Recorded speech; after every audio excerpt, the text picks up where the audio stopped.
Oh kalau begitu Allah ngasih rezeki kita nggak usah kerja bang, kita nggak usah berobat aja kalau Allah yang menyembuhkan. Salah itu pak.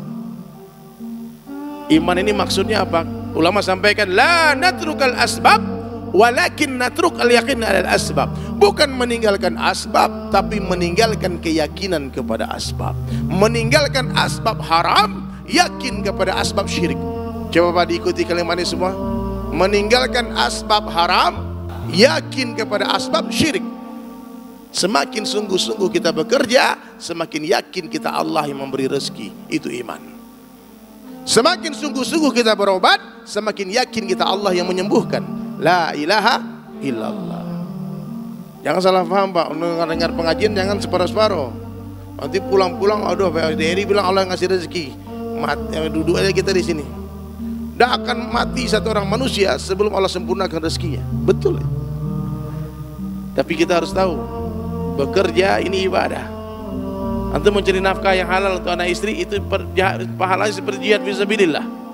Antum meninggal ketika mencari nafkah, mati syahid pak. Berdagang ke pasar, ikut cara Nabi Sallallahu Alaihi Wasallam. Nabi berjanji Allah akan kumpulkan pedagang-pedagang yang jujur dengan para nabi.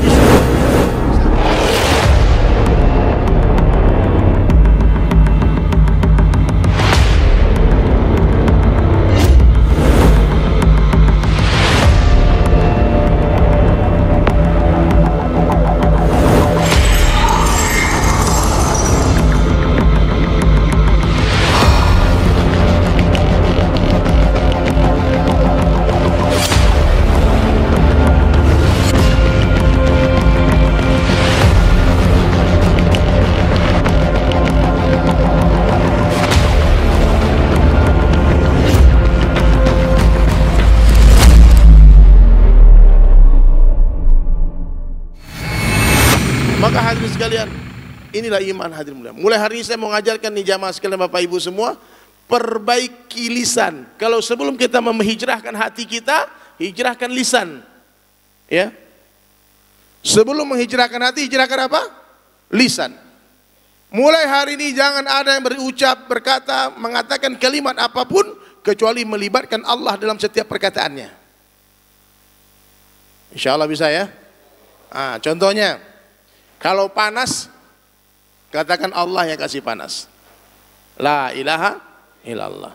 Kalau dingin, katakan Allah yang kasih dingin. La ilaha illallah. Malam ini kita tidak berjumpa, namun Allah yang jumpakan kita. La ilaha illallah. Sebentar lagi kita tidak berpisah, namun Allah akan pisahkan kita. La ilaha illallah. Kita tidak duduk, namun didudukkan oleh Allah. Kita tidak hidup, namun dihidupkan oleh Allah. Kita tidak mati, tapi mana suaranya?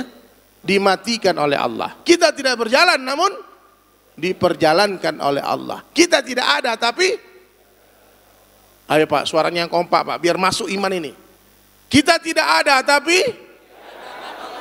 dunia ini tidak ada. Dunia ini diadakan oleh Allah. Bahkan surga dan neraka tidak ada. Surga dan neraka pun diadakan oleh Allah. Allah subhanahu wa ta'ala ini ada sebelum seluruh makhluknya ada. Dan Allah ta'ala akan tetap ada setelah seluruh makhluknya sudah tidak ada.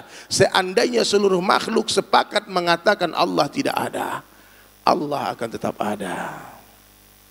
Kenapa demikian? Karena Allah itu ada sebelum kata-kata ada itu ada. Dan Allah subhanahu wa ta'ala akan tetap ada setelah kata-kata ada itu sudah tidak ada lagi. La maujud illallah, la ilaha illallah. Oh kalau begitu Allah ngasih rezeki kita nggak usah kerja bang, kita nggak usah berobat aja kalau Allah yang menyembuhkan. Salah itu pak. Iman ini maksudnya apa? Ulama sampaikan la natrukal asbab walakin natruk al yakin al asbab. Bukan meninggalkan asbab tapi meninggalkan keyakinan kepada asbab. Meninggalkan asbab haram, yakin kepada asbab syirik. Coba pak diikuti kalimat ini semua. Meninggalkan asbab haram, yakin kepada asbab syirik. Semakin sungguh-sungguh kita bekerja, semakin yakin kita Allah yang memberi rezeki. Itu iman. Semakin sungguh-sungguh kita berobat, semakin yakin kita Allah yang menyembuhkan. La ilaha illallah. Jangan salah paham Pak, dengar pengajian jangan separuh-separuh. Nanti pulang-pulang, aduh PSDRI bilang Allah yang ngasih rezeki. Duduk aja kita di sini. Tidak akan mati satu orang manusia sebelum Allah sempurnakan rezekinya. Betul. Tapi kita harus tahu, bekerja ini ibadah. Antum mencari nafkah yang halal untuk anak istri, itu pahalanya seperti jihad fisabilillah. Antum meninggal ketika mencari nafkah, mati syahid Pak. Berdagang ke pasar, ikut cara Nabi Sallallahu Alaihi Wasallam. Nabi berjanji Allah akan kumpulkan pedagang-pedagang yang jujur dengan para nabi di surga. Saking langkanya pedagang yang jujur Pak. Jadi siapa figur idola kita hadirin sekalian? Para sahabat radhiyallahu anhu. Mereka lah orang-orang yang telah sukses menjalani kehidupan. Profesi mereka seperti kita. Di hati mereka penuh kecintaan kepada Allah Ta'ala. Tidak ada kesyirikan sedikit pun. Mereka berdagang hadirin sekalian, namun perdagangannya tidak melalaikannya dari mengingat Allah.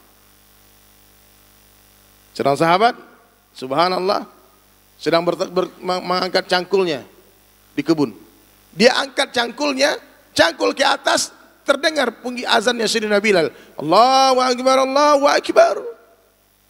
Dia tak berani menjatuhkan cangkulnya ke tanah. Lemparkan itu cangkul, segera berlari ke masjid. Itulah petani yang hebat. Sahabat-sahabat meninggalkan tokonya dalam keadaan terbuka, berlari ke masjid. Laki-laki yang tidak dilalaikan oleh perniagaannya dari mengingat Allah, dinaungan oleh Allah di bawah naungan arsy ilahi ketika tidak naungan di hari itu. Itu baru boleh jadi pedagang Pak. Tapi hari ini kita jadi pedagang, salah niat kita. Kita berdagang niatnya bukan untuk menghidupkan agama di pasar, bukan untuk berdakwah di pasar, bukan menghidupkan sunnah Nabi di pasar, bukan untuk mencari surga di pasar. Tidak ada keinginan kita itu, tinggi dunia, duit aja pikiran kita. Akhirnya banyak ruginya. Kalau orang bekerja ingin cari untung, banyak ruginya Pak. Tapi kalau dia bekerja untuk mencari Allah, dapat Allah, dapat segala-galanya. Allah berikan keberkahan dari rezekinya. Bayangkan Pak, seorang sahabat berdagang. Nih yang pedagang, saya yakin banyak pedagang di sini. Satu orang datang ke toko sahabat, subhanallah. Maka sahabat tadi ajak lu ngomong-ngomong gimana imannya. Setelah sahabat tadi naik iman berdua, yang menjual naik iman, yang pedagang, yang pembeli naik iman, lalu bertanya, ini harga barang berapa Bang? Yang punya toko bilang, kamu mau beli ini? Masya Allah, kamu beli ini, beli di sebelah aja. Di toko sebelah barangnya sama, top, mantap, kualitas sama, harga sama. Kenapa? Di toko saya ini sudah ada yang belanja tadi pagi, tapi tetangga kita sebelah belum ada, kasihan. Bisa nggak jualan kayak gitu Pak? Insya Allah ya. Mereka mencintai saudara muslimnya seperti mencintai dirinya sendiri. Sepi toko saudara muslimnya, dia ikut sedih. Bisa nggak kita gitu Pak? Ini tamu orang, kita kedip-kedip terus matanya. Masuklah, beli berapa? Besok sini separuh harga ya. Tipu-tipu semua. Ada lagi satu kisah sahabat yang fantastik, yang luar biasa Pak. Satu orang mondar-mandir di depan sahabat, ke toko sahabat, mondar-mandir. Mau masuk malu, makanya punya toko panggil, ada apa? Dibilang begini Bang, saya pernah beli barang ini di sini dulu. Dalam riwayat itu dikatakan 4 tahun yang lalu dia beli barang di sana. Mungkin barang ini sudah dia jual kemana-mana tapi nggak laku. Maka dia datang ke toko tempat menjualnya. Dia bilang, kira-kira abang mau beli lagi nggak barang ini? Yang punya toko bilang, dulu beli berapa ya? Dikasih tahu harganya, aku dikembalikan barangnya, aku boleh kembalikan uangmu utuh. Barang bekas dibayar dengan harga barang baru. Udah 4 tahun dia pakai. Lalu sahabat tadi hadir mulia yang mengembalikan barang tadi, pulanglah menunaikan hajatnya, kemudian balik lagi ke toko tadi. Dia lihat tokonya tutup. Dia tunggu nggak buka-buka, akhirnya dia gedor pintunya. Assalamualaikum, waalaikumsalam. Ternyata dia tinggal di dalam. Yang pedagang tadi. Mau dia keluar, ada apa? Ada yang bisa saya bantu lagi? Masya Allah, kamu yang tadi kan? Iya. Masuk dulu. Kenapa nggak dibuka tokonya? Apakah kamu mengalami kerugian gara-gara mengembalikan uang saya? Oh tidak, dulu masuk dulu. Diajak lu minum ke dalam toko rumahnya, kemudian gahawa lu, cai lu, semua ngobrol. Apa kata yang punya toko? Masya Allah. Begini ceritanya. Beberapa tahun yang lalu aku pernah duduk di majelisnya Rasulullah Sallallahu Alaihi Wasallam dan aku mendengar Nabi bersabda, kurang lebih mafhumah di situ hadirin sekalian, seorang pedagang yang menjual barang, lalu si pembeli mengembalikan barangnya, di return barangnya. Dengan ikhlas si pedagang mengembalikan uang orang tadi, maka Allah Ta'ala akan bangunkan satu istana di surga untuk pedagang. Waktu mendengar hadis ini, aku bukanlah seorang pedagang, maka kubukalah toko kecil di depan rumah ini dengan harapan ada orang yang mengembalikan barang. Wallahi 4 tahun saya berjualan baru tadi ada yang mengembalikan barang. Ente itulah.